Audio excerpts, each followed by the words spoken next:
Hello. This is a tarot reading for Harlequin from Utopia, aka Johnny. Thanks for being so patient. I've had a really rough last, let's call it 2 weeks. So this is the first time that I'm getting around to, well, being in a space where this would be a worthwhile and fun thing to do. So, keep the old incense going. So, I've shuffled these cards pretty thoroughly. And here's a little how to rip off my tarot reading style 101. Normally what I have the Quorant do next, since the Quorant in this case lives on the opposite side of the country, I will do it myself with him in mind. I make this wonderful, neat little circle here. A little bit of order, and then I ask the Quorant to mess it up. It's a little non-logical activity to get you ready for taroting. So, chaos! Soul vice region of the sun on the earth. Mess my cards up and shit. So, that. A little more. Here we go.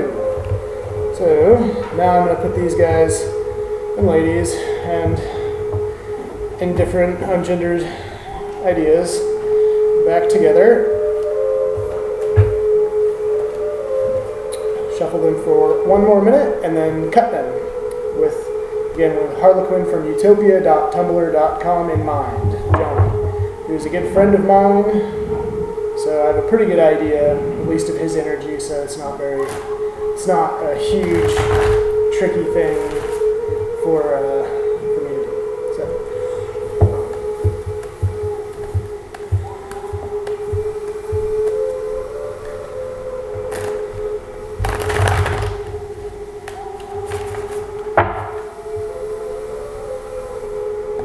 In case anyone's curious as to what the incense is that I'm burning, this is frankincense, myrrh, with a little bit of lavender in there to not make it smell completely like a Gnostic place.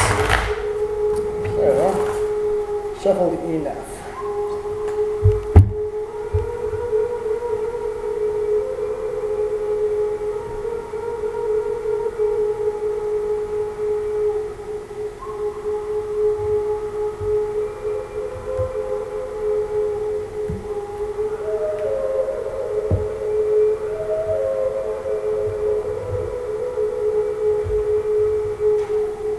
Okay, so now what I do, we're doing a Tree of Life spread for Johnny. I'm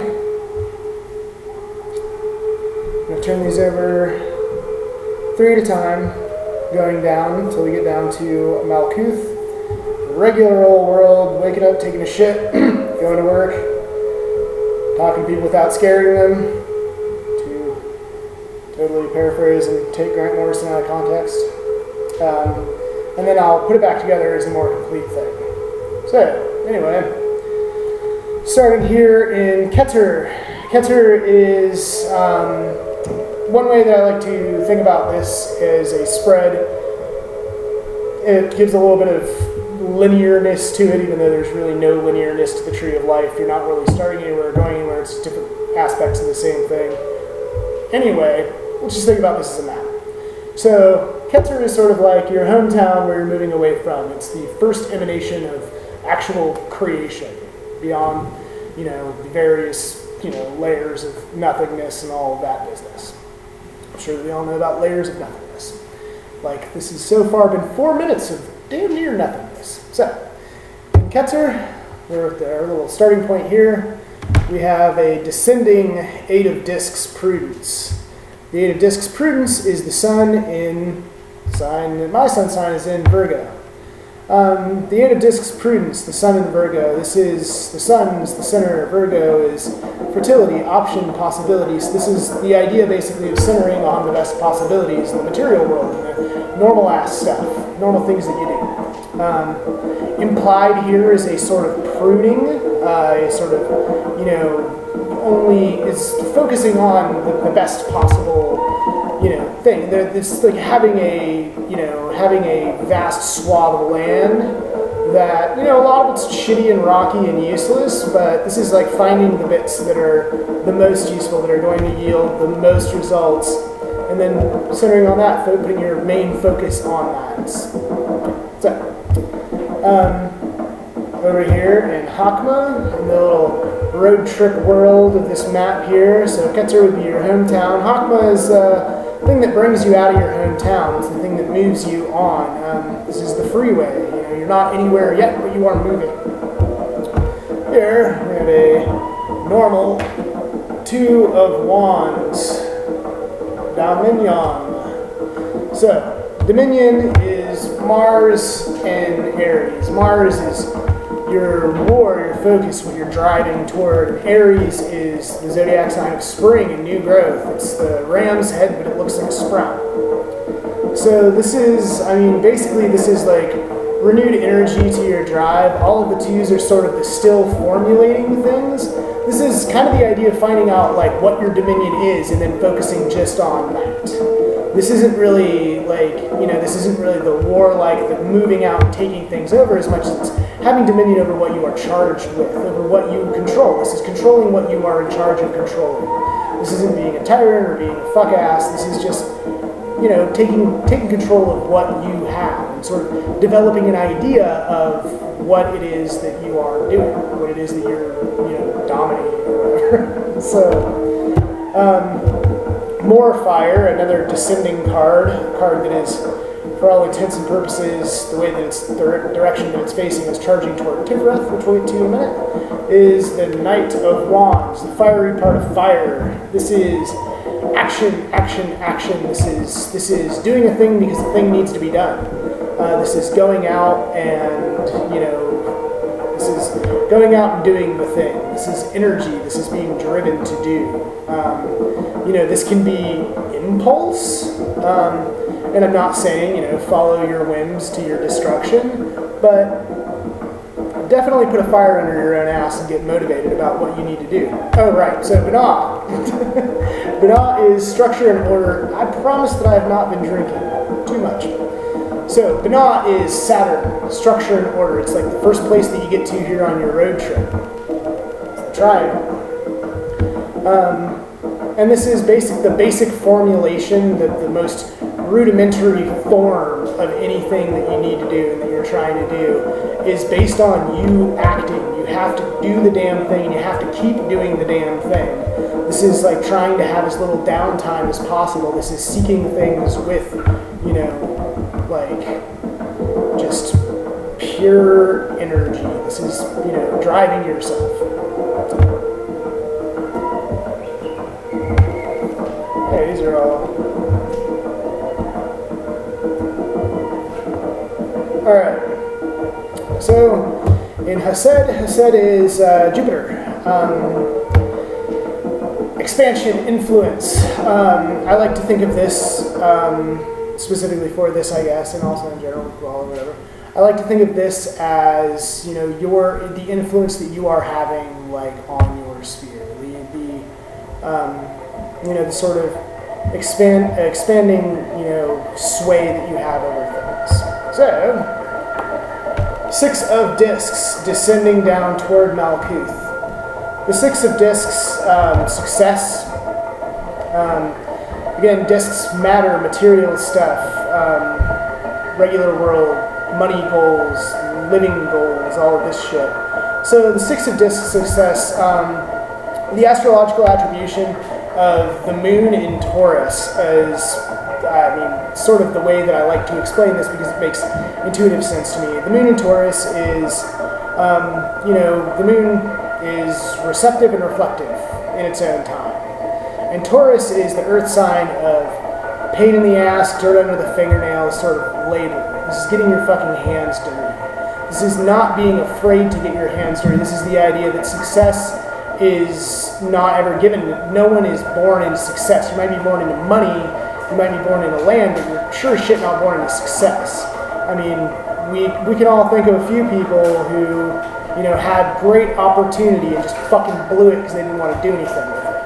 So going from the being driven, putting your shit together,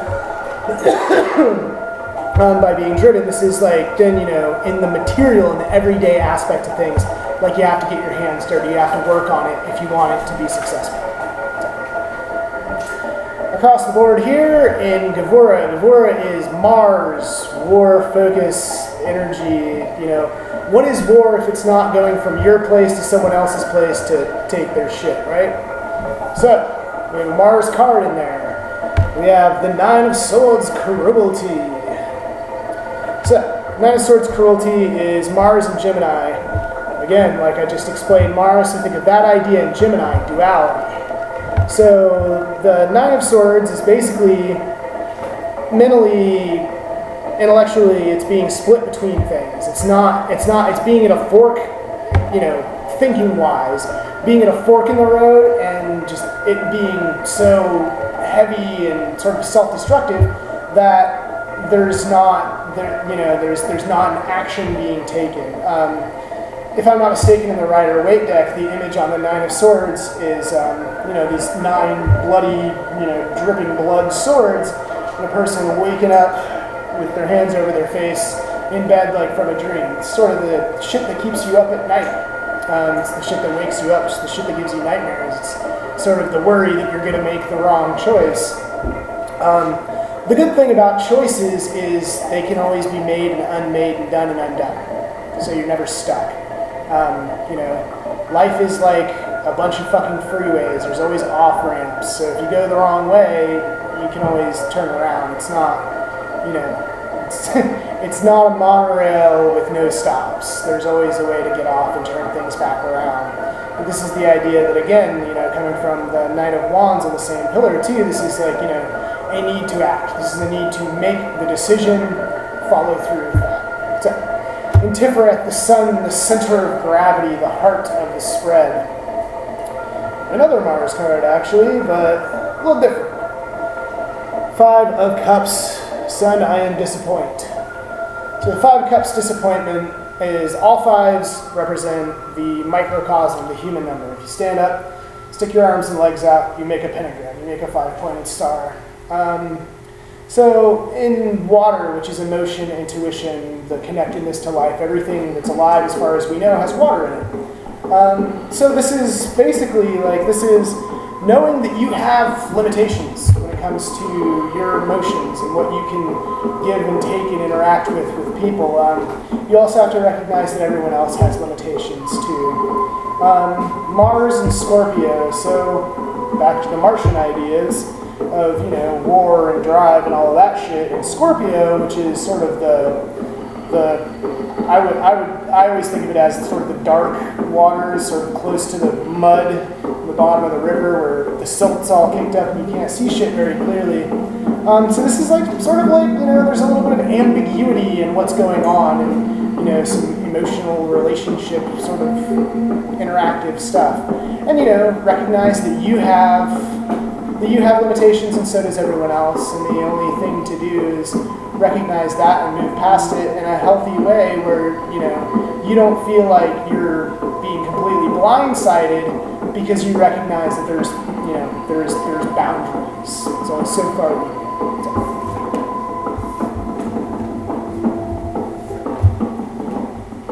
So, in Netzach is Venus, which is Venusian ideas of love, beauty, growth, receptivity, salt, soak stuff on it. It is latent possibility. It's things that yet to be activated, but pretty good looking on there. So, 10 of Swords are ruin. So 10s of anything. 10s are the accumulation or the peak of any of the tarot ideas. So the 10 of Swords, which is intelligence, communication, the ruach, the mind, all that crap, reason. So this is basically reason fucking just sits so heavy that it's starting to collapse in on itself. The image on the card is 10 swords set up in the shape of the Kabbalistic tree of life, but there's so much pressure on this formula. There's just so much, energy and so much thinking that's going on that it's all coming in and crushing the little heart in the center. which sounds like fucking thinking your way into destruction to me. I mean, that is a normal thing that everyone does, and the good news is, with any of the 10s, you know, it is a peak experience. You know, in this case, it's a peak experience of mental fuckery and frustration, but it's peaked. There's only one way off of peak, down. So, across the board here, in Hode is Mercury, which is the sort of typification of, you know, language, communication, intelligence. Mercury is the go-between god who sort of has this, you know, carrying power. It is, in a way, it's presentation. It's how you put yourself out there, and it's also how you perceive yourself. You know, the magician creates his universe, and the magician is Mercury. Anyway, so the 9 of discs gains. You got a 6 of discs and a 9 of discs. The 9 of discs gain Venus in Virgo. This is, I mean, basically this is the building that's not to the 10. You're not to the peak yet. You're still building on things. This is using familiar, you know, I mean, it's a threefold from the 6, so it's using familiar basic patterns and just expanding them to the best of your abilities. So Venus in Virgo is, Venus again is all of this love, beauty, receptivity, the ability to accept and to be energized by taking in the right things. And then Virgo, which is these fertile, awesome possibilities. So, you know, be willing to, you know, accept, be willing to like take in these, you know, possibilities like we were talking about in Ketzer. And also build from stuff that you know. You know, don't, I wouldn't say try anything super new. I would say, you know, like, you know how this is done. You know the rules, and now you have to, you know, again, this main idea is anyway. So in Yesod is the moon, receptivity and reflection. It's the push and pull of the tides, what the moon controls. So in a way, this is sort of the reflective, receptive, emotional things. This is sort of, I like to think of this as, I like to think of Hesed as sort of your influence. This is sort of the influences that you are taking in and then putting back out. So, the Fool, Atu 0, my dog.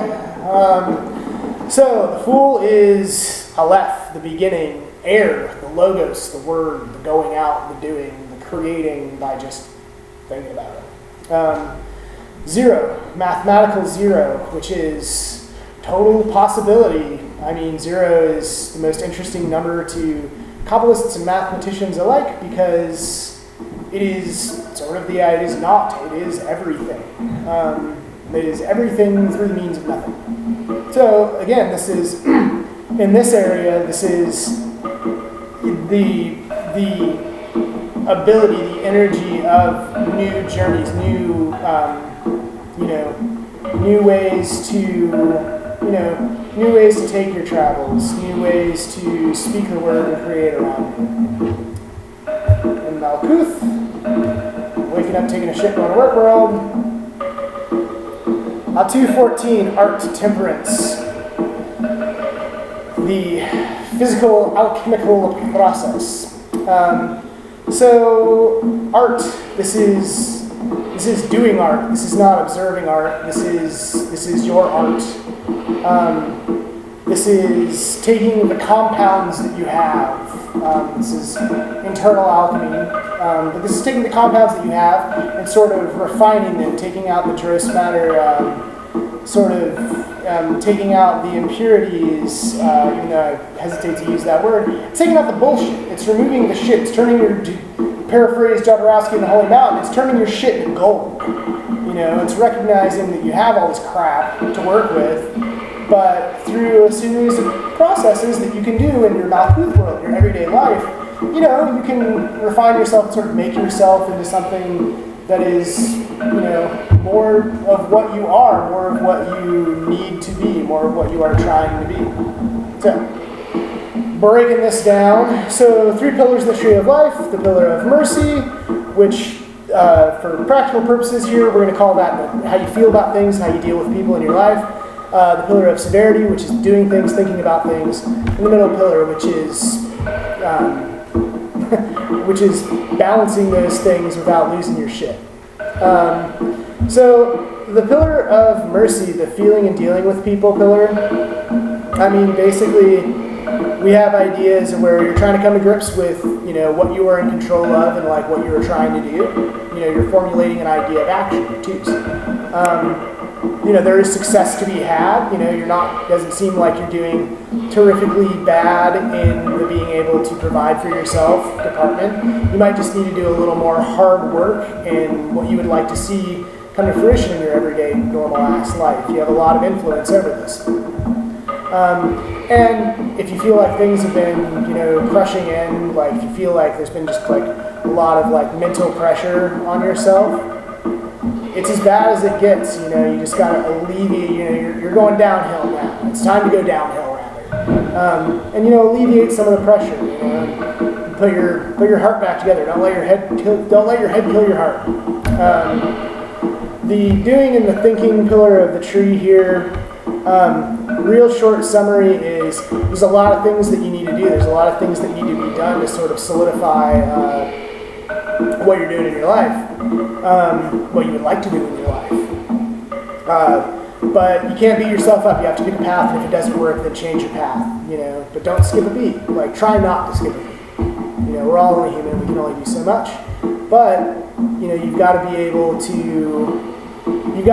to make choices and not let choices make you, not let things come to a point where you're pushed one way or another.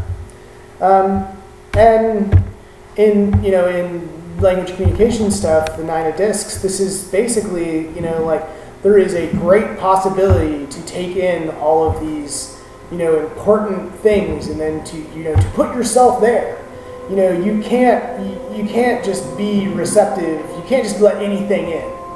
But if you put yourself in the right place at the right time through intelligence and through some communication skills maybe, then you've got a better chance of like getting the things out of life that you want and being able to gain materially and move on. So, in the middle pillar, there's the Kabbalistic saying that Keter is in Malkuth and Malkuth is in Keter, but by another means. So it's like as above, so below. Everything is a part of everything else. Depending on where you're looking at it from, fractals, whatever. So we got these two guys, these two, whatever, the idea here, the prudence aspect of this, again, centering on fertile possibility. This is focusing on the things that have the possibility of yielding the best rewards. And this is really putting your focus on those things and being driven to take those things on and then tend to them. Kind of this very symmetrical card. The unnecessary leaves have been cut off. The dying flowers have been destroyed. Everything's all smooth. It's just, it's what you have to focus on. And if you're focusing on it and you're seeing things as they happen on the daily, then you have a lot better chance of noticing when things are going wrong and then being able to take care of them because things seem fine. And that affecting art is you got to put yourself in a good place materially, in a balanced place materially, for you to be able to really work on this more important, higher order life stuff. Changing the things in you that you want to change to be you better. Don't beat yourself up about your own limitations. And don't beat other people up about them either. Just recognize that everybody's got their own shit, and they can only deal with so much. And you give and you take, but you do that in a way that is respectful of boundaries and is also beneficial to you and helps you move on past the boring human shit. And and Yesod, the moon, Luna, all that business. The Fool. This is like sort of a new way of taking things in and reflecting them back out. This is assimilating, in a way I sort of see this as like assimilating information and then, then putting that back out in the world in a slightly different way, in a new way, in a way that like moves you, in a way that brings you closer to creation, closer to what you would like. So yeah, this is already 25 minutes long, so I'm going to stop and email me any questions if you have any questions. And again, this is TerraSpread for Harlequin from utopia.tumblr.com, aka the homie Johnny. Thanks, guys.